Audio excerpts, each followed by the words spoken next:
dalam pementasan kesenian rakyat jalan. Seni jalanan tumbuh subur dan menjadi kesenian rakyat yang sangat digemari di kota Blitar.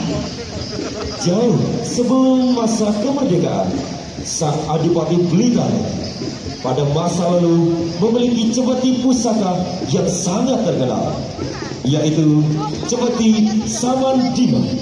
Konon menurut legenda, cemeti itu merupakan mengusir lahar kelut agar tidak menerjang wilayah kota Blitar.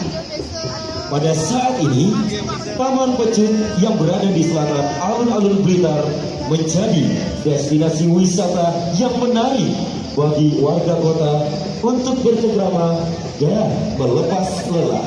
Pecut memiliki filosofi untuk mengingatkan, membakar semangat, memacu prestasi untuk pembangunan dan kesejahteraan masyarakat.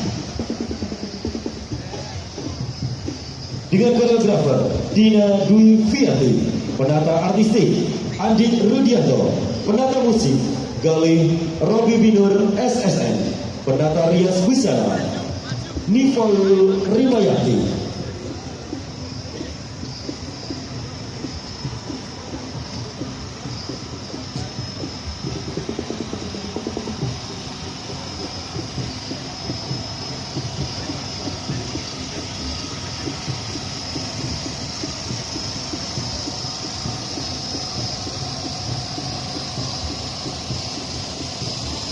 Apa yang musiknya?